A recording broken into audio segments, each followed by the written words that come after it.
Hello students, कैसे हैं आप सब। आज हम करेंगे क्लास 9th की साइंस की वर्कशीट, हिंदी मीडियम की वर्कशीट नंबर 37 जो है 28 ऑफ सितंबर के लिए। यहाँ ये वाली वर्कशीट है, ये भी आपकी गति वाले चैप्टर से ही है। और यहाँ पे लास्ट में आपको दिया है कि इसका पूरा हम रिवीजन कर रहे हैं अब इसको। और एक और चीज़ नहीं पढ़ेंगे, वो पढ़ेंगे वर्ताकार गति। ओके, कि कोई चीज़ अगर गोल गोल घूम रही है तो उसकी गति हम कैसे निकालेंगे। चलिए शुरू करते हैं अपनी वर्कशीट। और जब किसी वस्तु की स्थिति में समय के साथ परिवर्तन आता है तो हम कहते हैं कि वस्तु गति कर रही है। ये हमने फर्स्ट वर्कशीट में हमने पढ़ा था कि गति किसे कहते हैं। और गति की अवस्था में वस्तु की गति को समझाने में चाल, वेग, त्वरण और जैसी भौतिक राशियां हमने पढ़ी, उनकी राशियों की हमने सहायता ली। फिर हमने किए बच्चे गति के 3 समीकरण। समीकरण नंबर 1 जिसमें था v is equal to u plus a t. Second समीकरण दिया s is equal to u t plus half a t square. और थर्ड जो है वो आपको समीकरण दिया 2as is equal to v square minus u square. और यहाँ पे आपको पता है u जो है प्रारंभिक वेग है, v है अंतिम वेग, a त्वरण है और t जो है वो दिया गया समय है। अब आपको यहाँ पे दूरी, विस्थापन, उन सब की डेफिनेशन यहाँ पे दी हुई है, अच्छे से डिफाइन किया हुआ है। तो दूरी क्या होती है बच्चे? वस्तु द्वारा तय किए गए पथ की वास्तविक लंबाई। सपोज एक ऑब्जेक्ट यहाँ ए पे है, वो चलते हुए बी पे चला गया और इन दोनों के ए और बी के बीच का डिफरेंस है 500 मीटर यानी 500 मीटर। और ये वापस आ जाता है यहाँ पे 300 मीटर तक वापस आ जाता है। तो उसकी दूरी उसने कितनी तय की बच्चे? 500 प्लस 300 दैट इज 800 मीटर। लेकिन वो अपनी आरंभिक स्थिति से कितनी दूर है? सिर्फ 200 मीटर दूर है। तो उसका विस्थापन यहाँ पे क्या होगा? वो 200 मीटर होगा। यानी विस्थापन है किसी भी पथ के प्रारंभिक और अंतिम बिंदु के बीच में सबसे छोटे पथ की लंबाई को हम क्या कहते हैं? विस्थापन कहते हैं। और दोनों का मात्रक एक ही है, दूरी और विस्थापन का, वो आपको पता है, वो क्या है? मीटर है। बात करें चाल की, तो चाल क्या होता है? वस्तु द्वारा तय की गई दूरी की दर को, यानी दूरी अपॉन समय को हम क्या कहेंगे? चाल कहेंगे। इसकी यूनिट है मीटर पर सेकंड।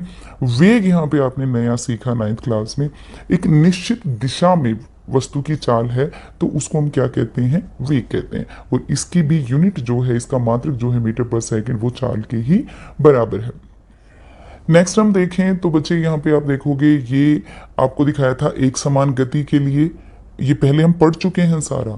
और फिर जब वस्तु विराम अवस्था में है तो दूरी और जो आपका समय है उसका ग्राफ आता है एक स्ट्रेट लाइन, क्योंकि विराम है, दूरी बढ़ी नहीं रही, समय बढ़ता जा रहा है।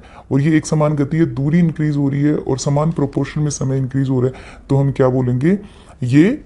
ये क्या है? एक समान गति है। और ये असमान गति के लिए कर्व्ड ग्राफ आया था। फिर हमने जो वेग समय ग्राफ में घिरे हुए क्षेत्र का हमने क्षेत्रफल निकाला था और वो हमारी आ गई थी, दूरी निकल गई थी।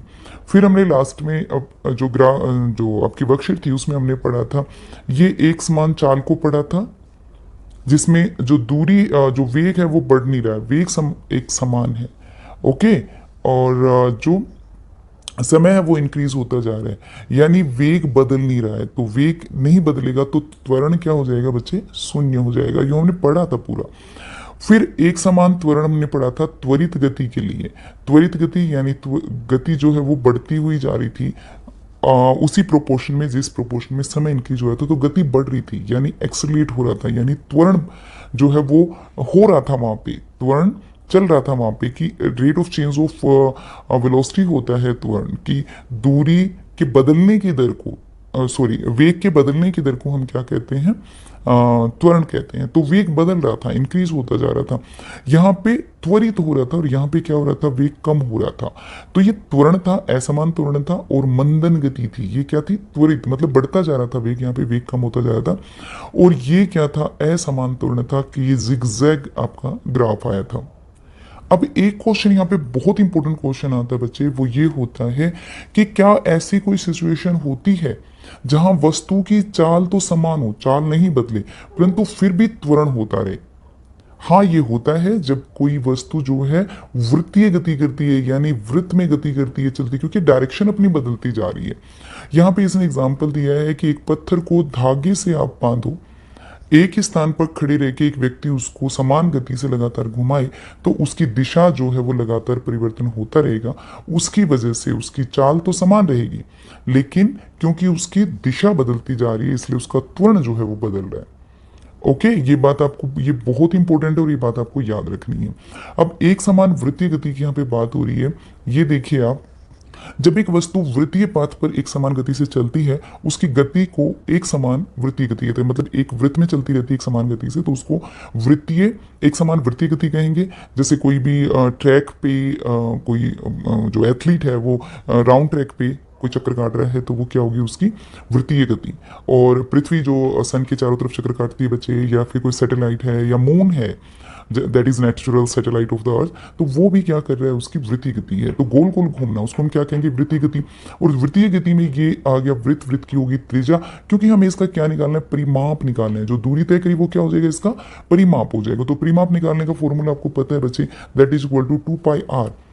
और अगर टाइम दिया हो वो तो हम अपॉन टाइम रख देंगे, और हमारा क्या आ जाएगा, जो वृत्तीय गति है उसको निकालने का तरीका, उसका फॉर्मूला हमारा निकल गया 2πr/t, क्योंकि 2πr इज द परिमाप of the circular path. Clear.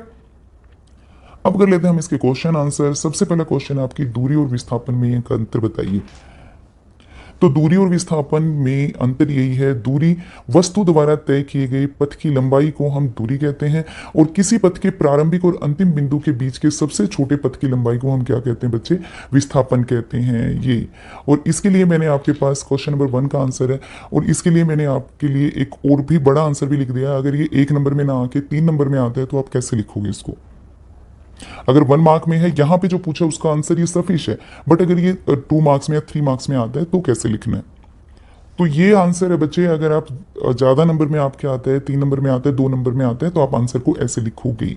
आपको सीखना है, सिर्फ आंसर नहीं लिखना है कि दूरी एक अदिश राशि और विस्थापन एक सदिश राशि है, और ये इन दोनों की डेफिनेशन मैंने लिख दी। फिर ये आपको पता होना चाहिए कि दूरी हमेशा धनात्मक होती है, विस्थापन धनात्मक, ऋणात्मक, शून्य, कुछ भी हो सकता है। ये आपको करना है। नेक्स्ट क्वेश्चन है, गति के तीनों समीकरण लिखिए। गति के तीनों समीकरण कौन कौन से होते हैं, समीकरण 1, 2 एंड 3। तो गति के तीनों समीकरणों को इसी सीक्वेंस में लिखना है बेटा, इसलिए मैंने लिख दिया, ये पहला ही है। at is equal to v minus u, s is equal to u t plus half at square and 2as is equal to v minus u square. इसको इसी सीक्वेंस में लिखना है, आपको उल्टा पुल्टा नहीं कर देना है, क्योंकि ये है पहला, ये है दूसरा, ये है तीसरा समीकरण। ये नहीं आप इसको फर्स्ट लिख दोगे, इसको सेकंड, और किसी कुछ, इसको सेकंड सॉरी, और इसको थर्ड, कुछ भी नहीं, आपको इसी सीक्वेंस में ही इसको लिखना है। नेक्स्ट क्वेश्चन है आपका, एक समान वृत्तीय गति के 3 उदाहरण बताइए। 3 उदाहरण बताने जिसमें एक समान वृत्तीय गति हो। तो यहाँ पे आप कुछ भी लिख सकते हो, सूरज के चारों तरफ चक्कर काटती हुई पृथ्वी, या पृथ्वी, दूसरा आप लिख सकते हो पृथ्वी के चारों तरफ चक्कर काटते हुए सैटेलाइट, या फिर मैं लिख दिया वृत्तीय पथ पर दौड़ता हुआ कोई भी धावक या एथलीट, और एक पत्थर को रस्सी से बांधकर, जो अभी जिज्ञासा दीदी ने बताया, बांधकर एक ही स्थान पर खड़े होकर घुमाता हुआ, घुमाना या घुमाता हुआ आदमी, कुछ भी कह सकते हो, घुमाना ही लिखना, घुमाता हुआ आदमी मत लिखना। तो वो जो घूम रहा है पत्थर गोल गोल, वो कौन सी, उसकी पत्थर की गति है, इंसान की गति नहीं है, उसकी गति है वृत्तीय गति। जो लास्ट क्वेश्चन है, यदि एक एथलीट 100 मीटर की त्रिज्या वाले एक ट्रैक का 1 मिनट में चक्कर लगाता है, तो उसकी चाल का आपको परिकलन करना है। यानी दिया गया समय कितना है, 1 मिनट यानी 7 सेकंड, और आर आपको दिया है, आर कितना दिया आपको, 100 मीटर दिया है। तो आप क्या निकालेंगे, यहाँ पे परिमाप निकालेंगे, पहले तो वृत्त का, और फिर उसके बाद उसको समय से डिवाइड कर देंगे, तो क्या हो जाएगा, चाल निकल जाएगी। तो आपका क्वेश्चन कुछ ऐसा सोल्व होगा, ट्रैक की त्रिज्या आपको दी हुई है, समय आपको दिया हुआ है, फिर हमने इसका परिमाप निकाल लिया, ये हमारा ये निकला, फिर एथलीट की चाल निकालने के हम परिमाप को डिवाइड करेंगे टाइम से, और हमने इसको डिवाइड किया तो हमारा आंसर आया 10.5 मीटर पर second. So that's all for today students, thank you, have a very good day.